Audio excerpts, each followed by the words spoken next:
धाराशिव जिल्ह्यातील कळंब तालुक्यातील बालाघाट डोंगर या डोंगर रांगेत वसलेल्या येरमाळा या ठिकाणी येडेश्वरी देवीचं प्राचीन मंदिर आहे।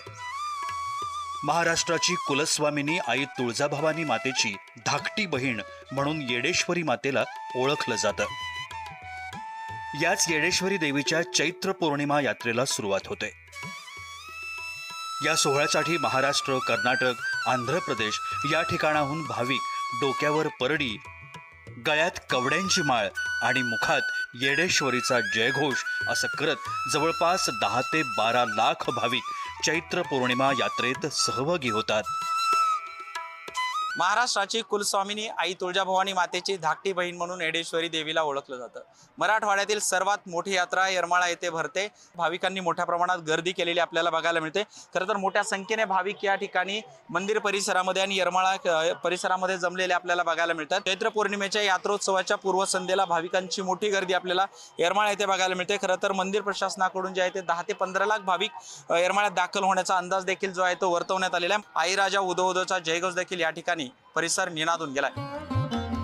येरमाळा या ठिकाणी येडेश्वरी देवीचं प्राचीन मंदिर आहे। देवीला येडाई किंवा येडेश्वरी या नावानं ओळखलं जातं। पार्वती देवीच्या सन्मानार्थ हे मंदिर बांधलं गेलंय असं म्हटलं जातं।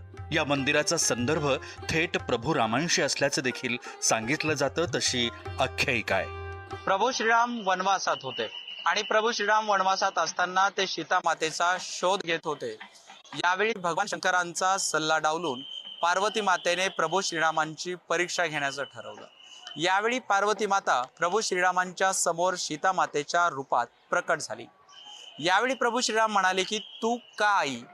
यावर पार्वती मातेने पुन्हा एकदा प्रभू श्रीरामांना भ्रमित करण्यासाठी पुन्हा एकदा ती प्रभू श्रीरामांच्या समोर सीता मातेच्या रूपात प्रकट झाली। यावेळी प्रभू श्रीरामांनी तू वेडी आहेस का असं म्हटलं। यावरून येडेश्वरी देवीचं मंदिर नावारूपाला आलं आणि येडेश्वरी म्हणून ओळखलं जाऊ लागलं। प्रभू श्रीराम यांची परीक्षा घेण्याकरता पार्वती देवीनं सीता मातेचं रूप धारण केलं, पण प्रभू श्रीरामांनी पार्वती मातेला ओळखलं अशी आख्यायिका आहे। या काळापासून मंदिर स्थापित झालं आणि गेल्या शेकडो वर्षांपासून या ठिकाणी चैत्र पौर्णिमा यात्रेची परंपरा आहे। या ठिकाणी आता हे हेमाडपंथी बांधकाम आहे, हे आपण पाहिलेलं आहे। जुन्या काळात, आताच्या काळात असं बांधकाम होणं शक्य नाही, त्या काळात ते बांधकाम केलेलं आहे। त्या काळापासून जवळपास 200-300 वर्षापासून या ठिकाणी यात्रेची परंपरा आहे। पूर्वीच्या काळाला फक्त पूजा व्हायची, या ठिकाणचा पुजारी समाज या देवीची पूजा अर्चा करायचा। मंदिराला 2 प्रवेशद्वार आहेत। यापैकी मुख्य प्रवेशद्वारासमोर 3 दीपमाळा आहेत। मंदिरातील मुख्य गाभाऱ्यात देवीची मूर्ती आहे। देवीच्या दर्शनाकरता वर्षभर भाविकांची गर्दी असते। मात्र चैत्र पौर्णिमेला देवीची मोठी यात्रा भरते। यात्रेला दरवर्षी 10 ते 12 लाख भाविक येरमाळा या ठिकाणी येतात। आलेले काही भाविक येरमाळा परिसरात वास्तव्य देखील करतात। या ठिकाणी दर्शनाला आल्यानंतर त्या भाविकांना लागणाऱ्या ज्या सर्व सोयीसुविधा आहेत त्या देवस्थान ट्रस्टने पूर्णपणे केलेल्या आहेत। त्याच्यामध्ये दर्शन रांग जी आहे ती व्यवस्थितपणे निवारा असलेली आणि भाविकांना कुठलाही त्रास होणार नाही अशा पद्धतीची दर्शन रांग जी आहे ती या येडेश्वरी मंदिरावर आपण तयार केलेली आहे, ज्यामुळे भाविकांचं दर्शन अतिशय छान होईल। त्याचबरोबर येणाऱ्या सर्व भाविकांना पिण्याच्या पाण्याची व्यवस्था आपण इथं अतिशुद्ध पाणी पिण्याचं ते आपण त्याला पुरवतोय। त्याचबरोबर रात्रीचे देखील हे भाविक या ठिकाणी मुक्कामाला राहतात। डोंगरचा परिसर असला तरी पूर्ण डोंगराच्या सभोवताली आणि मंदिरावरील सर्व ठिकाणी आपण विद्युत रोषणाई केलेली आहे आणि प्रकाशाची व्यवस्था केलेली आहे, जेणेकरून भाविकांना कुठलीही असुविधा होणार नाही। त्याचबरोबर भाविकांच्या दृष्टिकोनातून आपण जर विचार केला, त्यांच्या सिक्युरिटीच्या दृष्टिकोनातून पोलीस प्रशासनाने आपल्याकडं पोलीस जे आहेत त्यांचा बंदोबस्त आपल्याला पुरवलेला आहे आणि त्याचबरोबर आपण ट्रस्टमार्फत देखील 100 सिक्युरिटी गार्ड आणि 60 स्वयंसेवक असे 160 जणांची टीम आपण या ठिकाणी तयार केलेली आहे। त्यांचे देखील आपण मदत घेतो, जेणेकरून भाविकांना कुठलाही त्रास होणार नाही। त्याचबरोबर आमची पुजाऱ्यांची जवळपास 100 जणांची टीम आहे, ती देखील त्याच्यामध्ये सहकार्य करते स्वयंसेवक म्हणून। म्हणजे अशा जवळजवळ 200 ते 300 स्वयंसेवक या भाविकांच्या सेवेसाठी आम्ही मंदिरावर या ठिकाणी तैनात केलेले आहेत। येडेश्वरी देवीच्या पालखीचं सकाळी येडेश्वरी मंदिर या ठिकाणाहून आंब्राई मंदिराकडे प्रस्थान होतं. त्यानंतर सकाळी पालखी चुन्याच्या रानात आल्यानंतर पालखीवर हेलिकॉप्टरनं पुष्पवृष्टी करण्यात येते. भक्ती, श्रद्धा आणि परंपरा या गोष्टींचा संगम ज्या यात्रेत बघायला मिळतो तीच येडेश्वरी देवीची येरमाळा येथील यात्रा. खरं तर गळ्यात कवड्यांची माळ आणि हातात नारळ घेऊन आई राजा उदो उदोचा जयघोष करत भाविक येरमाळा येथील येडेश्वरी देवीच्या यात्रेत सहभागी होतात. मात्र या यात्रेचं जे प्रमुख रहस्य आहे, जे मुख्य रहस्य आहे ते म्हणजे चुना वेचण्याचा कार्यक्रम. खरं तर आज आपण त्या चुना वेचण्याच्या रानात आलो आहोत. हे जे रान तुम्ही बघताय हे अक्षरशः काळभोर रान तुम्हाला बघायला मिळतंय. आज आपण बघू शकतो पूर्ण जो हा परिसर आहे तो अक्षरशः काळ्या रानाचा परिसर आहे. काळभोर रान आपल्याला इथं बघायला मिळतंय. मात्र या यात्रेचं जे रहस्य आहे ते आपण पहिल्यांदाच जय महाराष्ट्रवर उलगडण्याचा प्रयत्न करणार आहोत. जय महाराष्ट्राच्या प्रेक्षकांना दाखवण्याचा प्रयत्न करणार आहोत. आम्ही दरवर्षी येतो इथं. काय चुना वेचण्याची नेमकी काय परंपरा असते? काय परंपरा, तुम्ही कधीपासून चुना वेचताय? आम्ही खूप वर्ष झालं चुनायाला आलो तेव्हा वरून आई येते तेव्हा ह्या चुन्याच्या रानामध्ये आता कसं काळ आहे तसं उद्या काळ नाही, पांढरं शुभ्र असत, खडे असतात ते खडे उचलायचे, आईच्या ह्याच्यावर हे करायचे आणि दर्शन घेऊन चालल्या जायचं. मी 30 वर्ष झाले चुना इच्छितोय मी. म्हणजे माझं वय काय भावना आहे देवीवर? माझी येडाईवर भावना आहे म्हणूनच मी येतोय, प्रत्येक वर्षी येतोय. हा, मला पावलेली बी आहे आणि माझी भावना आहे. रुपया बी जवळ नसला तर कुणी बी आम्हाला देतंय. शेकडो वर्षांच्या परंपरेप्रमाणे आई येडेश्वरी देवीची यात्रा संपन्न होते. येडेश्वरीचं दर्शन घेण्याकरता लाखो लोक येरमाळा या ठिकाणी येतात. दरवर्षीप्रमाणे याही वर्षी हेलिकॉप्टरनं पुष्पवृष्टी करण्यात आली आणि सर्वांना सुख समृद्धी लाभावी यासाठी येडेश्वरी चरणी प्रार्थना करण्यात आली. आमदार राणा जगजितसिंग पाटील हे देखील यावेळेला उपस्थित होते. मी म्हटल्याप्रमाणे आईकडे प्रार्थना हीच आहे, आईच्या मोठ्या बहिणीकडे तीच प्रार्थना आहे की येणारं वर्ष सर्वांसाठी सुखसमृद्धीचं जावं, शेतकऱ्याला योग्य असं संरक्षण मिळावं, जे काही नैसर्गिक आपत्ती होते त्यातनं होणारं नुकसान जे आहे ते टळावं, हीच आईच्या चरणी प्रार्थना आहे. देवीच्या दर्शनासाठी वर्षभर भाविकांची गर्दी असते. मात्र चैत्र पौर्णिमा यात्रेला भाविक मोठी गर्दी करतात. अनेक भाविक इथं राहून यात्रोत्सवाचा आनंद घेतात. मोठ्या भक्तिभावानं हे भाविक महाराष्ट्राच्या कानाकोपऱ्यातून या ठिकाणी येत असतात.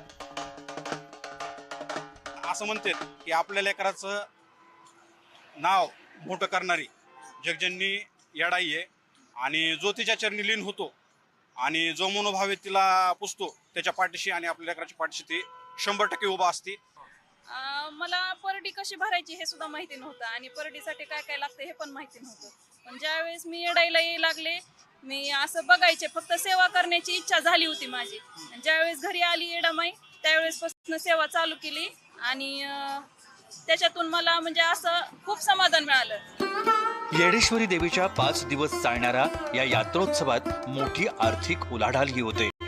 ज्या पद्धतीनं महाराष्ट्रातल्या गावाखेड्यातील यात्रांमध्ये पाळणे दुकान आढळतात त्याच पद्धतीनं या यात्रेत देखील मोठ्या प्रमाणात दुकानं थाटमाट मांडून बसलेली पाहायला मिळतात.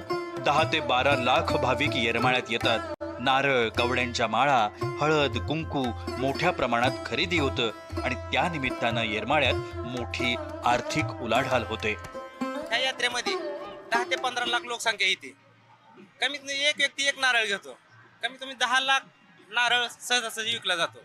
तर माझ्या व्यवसाय म्हणजे कमीत कमी मला 2 दिवसामध्ये 8 ते 10 हजार रुपये नफा राहतो. मला दुकान लावायची 4 हजार रुपये खर्च होतो, ते माझा 2 दिवसामध्ये 8 हजार रुपये मला नफा भेटून जातो. तरी नारळ असेल, हे कुंकू असेल, कवड्याच्या माळा असतील, हे मुळे सगळं राहते. येडेश्वरी देवीची पालखी येडेश्वरी मंदिरातून आंब्राई मंदिराकडे प्रस्थान करते आणि यावेळेला सर्व भाविक चुना वेचतात. हेच या यात्रेचं मुख्य वैशिष्ट्य. सर्व भाविक म्हणजे एकूण या यात्रेचं वैशिष्ट्यच हे आहे की चुना वेचण्याचा हा प्रमुख कार्यक्रम असतो आणि या कार्यक्रमाला येणारे सर्व 15 काही 20 लाख भाविक असतील ते सगळे भाविक एकाच वेळेला पालखी ज्या वेळेला चुन्याच्या रानात येते त्यावेळेला त्या ठिकाणी उपस्थित असतात आमराई मंदिराकडून पालखीचे येडेश्वरी मंदिराकडे प्रस्थान होते. येत असताना परत ती पालखी जी आहे त्या ठिकाणी घुगरी महाप्रसाद होतो. लाखो भाविक देखील त्या दिवशी 4 वाजता त्या ठिकाणी उपस्थित राहतात आणि त्या ठिकाणी घुगरी महाप्रसाद होतो. आणि घुगरी महाप्रसाद झाल्यानंतर पालखी जी आहे ती वाजत गाजत पुन्हा चुन्याच्या रानात येते आणि चुन्याच्या रानामध्ये भाजलेला जो चुना आहे तो त्या ठिकाणी बैलगाडीमध्ये भरून तो चुना जो आहे तो मंदिराकडे पालखीच्या समोर बैलगाडी चालत मंदिराकडे घेऊन आणला जातो आणि तोच चुना आपण त्याच दिवशी संध्याकाळी किंवा दुसऱ्या दिवशी सकाळी विरी घालतो. आणि अष्टमीच्या दिवशी परत 2-3 दिवसानंतर अष्टमीच्या दिवशी आपण तो चुना जो आहे त्या चुनाने भाविक मनोभावे पुन्हा हजारो भाविक येतात आणि येडेश्वरी देवीच्या बाहेरच्या सर्व गाभाऱ्याला जो दिलेला रंग असतो आणि आत मुख्य गाभाऱ्याला देखील तो भाविकांनी वेचलेला चुना असतो आणि त्या चुनाच्या साहाय्याने वर्षभर तोच रंग आम्ही ठेवतो. पालखी चुना वेचण्याच्या रानात आल्यानंतर भाविकांकडून चुना वेचला जातो आणि पालखी रानात आल्यानंतर चुन्याच्या रानात काय दिसतं तुम्हीच पहा. आज आपण आपल्या जय महाराष्ट्राच्या प्रेक्षकांना या येरमाळा येथील यात्रेचं रहस्य दाखवणार आहेत. खरं तर हे चुना वेचण्यासाठी हे भाविक जे बघताय ते पूर्णपणे या चुना वेचण्याच्या रानामध्ये एकत्रित आलेलं आपल्याला बघायला मिळतंय. काल नव्हता चुना, आज पडला. आज पौर्णिमा आहे ना, पौर्णिमेची रात्री चुना पडतो. आता पालखी आली की चुना पडतो. आज हे काय हा मी वेचलाय. हा चुना जो आहे तो पौर्णिमेच्या रात्री त्याची रास असते आणि ज्यावेळेस येडावीची पालखी ज्यावेळेस येते इथे अख्खे जे चुनखडी असते असं पांढरी शुभ्र होते, हे फक्त पौर्णिमेच्या रात्रीच होतं. चुना आम्हाला सापडला. ही चुन्याचं महत्व म्हणताना ही चुना गोळा करायचा आणि 5 दिवसांनी येडाईचे जी देऊळ आहे ना डोंगरावरती ती चुना शिजवून त्या देवळाचा कलर या चुन्यानं देतात. काळा राणे ज्वारी निघते, सोयाबीन निघतं, सगळं पीक ही शेतकरी काढतो 12 महिने. 12 महिन्यात एकदा यात्रा आली की तो सगळं पीक काढून घेतो. का तर भाविक भक्तासाठी ही शेत मोकळं सोडतं. आई येडेश्वरीच्या कृपा आशीर्वादाने काळ्या मातीचं पांढरं रान होतं, सोन्याने त्याचं रान पिकतं. म्हणूनच म्हणतात बोल जय येरमाळ्याच्या येडेश्वरीचं. येडेश्वरी देवीच्या चैत्र पौर्णिमा यात्रेत येडेश्वरी देवीच्या मंदिराच्या डोंगराला दोऱ्यांचा वेढा देखील घातला जातो. हा जर डोंगराला येडा मारला तर आपल्या घरादारातला वेडा निघतो, म्हणून हा डोंगराला प्रदक्षिणा घातली जाते. आणि आपापले भक्त असे नवस बोलतात की पूर्ण झाले की असे डोंगराला वेडा घालतात. जवळजवळ 1.25 कोसाचा पूर्ण डोंगर आहे. हे खेटा घालताना माग बघायचं नाही, एकामेकाला बोलायचं नाही आणि नामस्मरण करत खेटा घालायचा. भावना की सुख यावं, लेकर चांगले राहावे, आपला संसार चांगला सुखाचा चालावा म्हणून हे आम्ही करतो. बाळांना सगळ्याला म्हणजे अशी चुकू देत नाही, काय नाही, व्यवस्थित नेती, व्यवस्थित आणती आणि संकट सगळे दूर करते. श्रद्धा असं लेकरावानं शाळा शिकलेली आहे, थोडी वेड्याने करते, करून येड्यावानी, म्हणून चांगलं चलावं, घरातला येडा निघावा म्हणून आम्हाला कडे येडा घ्यायचा आहे. लेकरू होत नव्हतं, जीवन पायरीला दर्शन केलं लेकरू होते म्हणून, पहिली पोरगी झाली. येडेश्वरी देवीची पालखी येडेश्वरी मंदिरातून पुन्हा भेटण्याच्या रानातून आंबराई मंदिरामध्ये पोहोचते. त्या मंदिरात पुढचे 5 दिवस पालखी असते आणि त्यानंतर घुगरी महाप्रसादाचं वाटप केलं जातं. दुपारी पालखी येडेश्वर मंदिराकडे प्रस्थान करते. आपण याची डोळा हा सगळा नजारा पाहतोय. अक्षरशः लाखोंची भाविकांची गर्दी आहे आणि जी येडेश्वरी देवीची पालखी आहे ती चुना वेचण्याच्या रानामध्ये आलेली आपल्याला बघायला मिळते.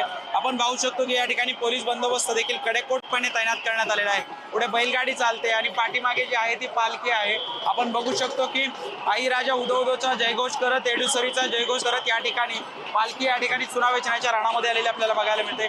एकूण जर बघितलं तर प्रचंड मोठी भाविकांची गर्दी येरमाळा नगरी झालेली आपल्याला बघायला मिळतोय. चुना वेचलेला चुना आहे जो भाविकांकडून पालखीच्या दिशेने देखील टाकला जातोय.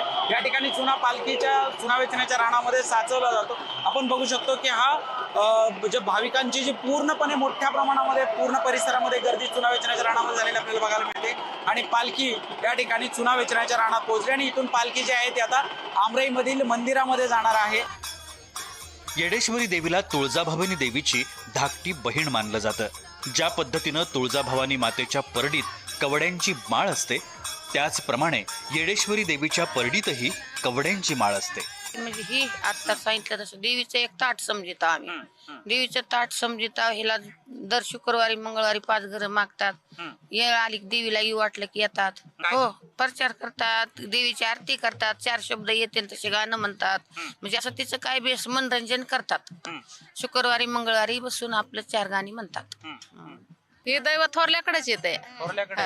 परडी येणार म्हणजे हेच असं कुणी म्हणे दुःखच आले, खाजरच आलं, तुळजापूरची आंबा माय लागली, येरमाळ्याची येडा माय लागली, त्याच्याबद्दल तुम्हाला परडी घ्यावी लागन म्हणलं की यायचं. ते उजवं डावं तुळजापुरात हात ठेवायचा, उजवं ठेवलं की आली परडी म्हणतात की नेतात. आणि परडी आणताना मी कुणाच्याही सांगण्या बोलण्यावरून किंवा अंधश्रद्धेच्या माध्यमातून अजिबात आणली नाहीये. त्या ठिकाणी परडी आणायच्या आधी एक प्रोसेस असती. तर आपण सोमवार, बुधवार किंवा मग गुरुवार अशा देवीचं वार सोडून इतर कोणत्याही वारी आपण देवीच्या ठाणावर जायचं आहे, म्हणजेच येडेश्वरी देवीला जायचं आहे. त्या ठिकाणी देवीला पहाटेच्या आरती झाल्याच्या नंतर देवीला फूल लावण्यात येतं. अर्थात देवीच्या मुखोट्यावर उजव्या साईडला काही फुलं असतात आणि डाव्या साईडच्या गालावर काही फुलं असतात. तर उजव्या साईडच्या गालावरचं जेव्हा फूल ओघळून खाली पडतं त्यानंतर ते तो जो असतो देवीचा आशीर्वाद असतो, म्हणजे पॉझिटिव्ह असते एक ठिकाणी की तुम्हाला परडी आणायची आहे. आणि जेव्हा डाव्या साईडचा कोल देवी जेव्हा देते तेव्हा ते निगेटिव्ह असते, म्हणजे तुम्हाला आणायचं नाहीये. तर अशा प्रकारे मी देवीला फूल लावून परडी आणलेली आहे.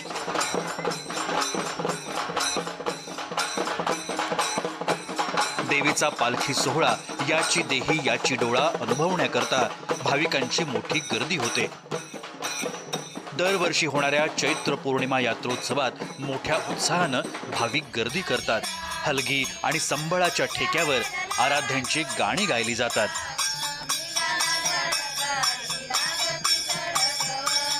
त्यांच्या गाण्याला एक वेगळंच महत्व आहे. देवीची आराधना करण्याकरता ही गाणी गायली जातात.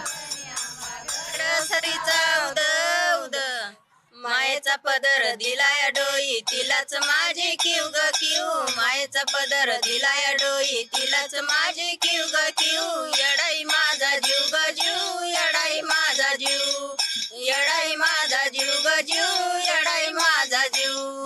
मायेचा पदर दिलाय डोई तिलाच माझे किव ग किव, माझा जीव ग जीव, येडाई माझा जीव, येडाई माझा जीव ग जीव, मग येडाई माझा जीव. येरमाळा येथे यात्रोत्सवाला आलेले काही लोक येरमाळा परिसरात वास्तव्याला असतात. पोतराजाच्या कथा ऐकतात. एकूणच देवीच्या आराधनेत वेळ घालवतात. तर चैत्र पौर्णिमेनिमित्त होणाऱ्या या यात्रेसाठी महाराष्ट्र, कर्नाटक आणि आंध्र प्रदेशातून लाखो भाविक या यात्रोत्सवाला येतात. तर हजारोच्या संख्येने भाविक जे आहेत ते येरमाळा परिसरात दाखल होतात. अगोदरच्या दिवशीपासूनच हे सगळे भाविक जे आहेत ते मुक्कामाला या ठिकाणी येतात. खरं तर पूर्णपणे जी स्वयंपाकाची साधन सामुग्री आहे ती या ठिकाणी आणतात. स्वयंपाक इथंच बनवला जातो, इथंच भाविक मुक्काम करतात. खरं तर मनोरंजनाचं साधन म्हणून भाविक जे आहेत ते पोतराजाची गाणी ऐकतात, कथा ऐकतात. आराध्याची गाणी म्हटली जाते, पोतराजाच्या कथा ऐकल्या जातात. खरं तर आपण इथं बघतोय की या ठिकाणी चुलीवरती स्वयंपाक देखील चालू आहे. मला सांगा की चुलीवरती स्वयंपाक बनवला जातोय, हे कितवं वर्ष तुमचं येरमाळ्याला येण्यासाठी? 9 वर्ष येतं. आम्हाला छान वाटतंय, आम्हाला सगळे लोक बघून आनंद वाटतंय. येडेश्वरी माता बी आम्हाला लय आवडते, आम्हाला तिनं पावलेली आहे म्हणून आम्ही येतो. खरं तर अशा हजारोच्या संख्येने ज्या रावट्या आहेत या परिसरामध्ये आलेल्या आपल्याला बघायला मिळतात. या ठिकाणी काय सांगाल, कुठून आलाय तुम्ही हे सगळं येडेश्वरी देवीच्या यात्रेसाठी? आम्ही पुण्यावरून आलो. काय सांगाल, हे कितवं वर्ष? आमचे 25 वर्ष झालं. 25 वर्ष झालं आम्हाला. खूप चैत्र पौर्णिमा यात्रेला येतोच आम्हाला खूप अनुभव येतात. मस्त वाटतं येऊन 4 दिवस इकडं छान छान वाटतं एकदम. काय सांगाल? हडपसरवरून आलेले, आमचं कुलदैवत आहे आणि मस्त वाटतं इथं येऊन. आता ही तुम्ही आराध्याचं म्हणजे पोतराजांची कथा ऐकताय, आराध्यांची गाणी म्हणताय, हे सगळा वेळ म्हणजे देवीच्या नामस्मरणात घातल्यासारखं आहे. इथं स्वयंपाक बनवून खाताय, काय वाटतं, काय भावना? मस्त वाटतं. तिच्या दरवाजात आहे आम्ही, तारू किंवा मरू. मस्त वाटतं, छान वाटतं. काय सांगाल, आता वातावरण थोडंसं आभाळ आलंय, पावसाचं वातावरण आहे, कसं राहणार? खूप वाटतं. ते देवाला काळजी, आपण तिच्यासाठी आलोय तर नाही का. आम्ही 20 वर्ष झालं येतो. खूप अनुभव आहे, खूप चांगलं आहे आम्हाला. वर्षभर वाटतं कधी पौर्णिमा येईन आणि कधी जाऊ असं वाटतं आम्हाला. खूप चांगलं वाटतं आम्हाला इथं येऊन आम्ही सगळे स्वयंपाक करतो, सगळं जेवतो खावतो, देवाला जातो आणि 2-3 दिवस मुक्काम असतो आमचा इथं. काय सांगाल, कुठून आले तुम्ही? पुण्यावरून आलं. देवाला आले, आनंद वाटतो. सर्वांबरोबर नाही का राहून इथं हाताने स्वयंपाक करतात, जेवायला आनंद वाटतात. पोतराजाची कथा ऐकताय कथा ऐकताय. हो. खरं तर आपण जर बघितलं तर या ठिकाणी पोतराज बाबा देखील आहेत. मला सांगा की हे तुम्ही किती दिवसांपासून येता इथं येडेश्वरी देवीच्या यात्रोत्सवामध्ये, आणि काय सांगाल तुम्ही इथं मनोरंजन करताय, कथा सांगताय, जनजागरण करताय? मी सकाळ आम्ही किती 10-15 वर्षापासून हेच आमचं जानबरे हेच आमचा धंदा आमचा. आमच्या जवळजवळ 10-15 पिढ्या झाल्या आमच्या. ही आमची व्यवसायच आमचा हो. काय वाटतं, काय सांगाल, काय भावना आहेत इथं येरमाळ्याला येत आहे तुम्ही? आपल्या आईची भावना आहे, आपल्या आई म्हणजे येतो आमच्या कुळच आहे आमराची आईचं. हो कुळच लक्ष्मी. प्रेक्षकांसाठी एखादं गाणं हा म्हणतो आता मी. हो. किरवार मंगळवार वाराची वा नाही आज आई माझ्या लक्ष्मीच्या पायी पोलरचा नाद. किरवार मंगळवार मला येडी लाकडना. खरं तर आपण जर बघितलं तर गाव खेड्यामध्ये मनोरंजनाचं आणि आईचं जागरण करण्याचं किंवा देवीचं जागरण करण्याचं हे एक साधन मानलं जातं. अशा यात्रा उत्सव हे आपल्या ग्रामीण संस्कृतीची ओळख आहे, परंपरेचा ठेवा आहे.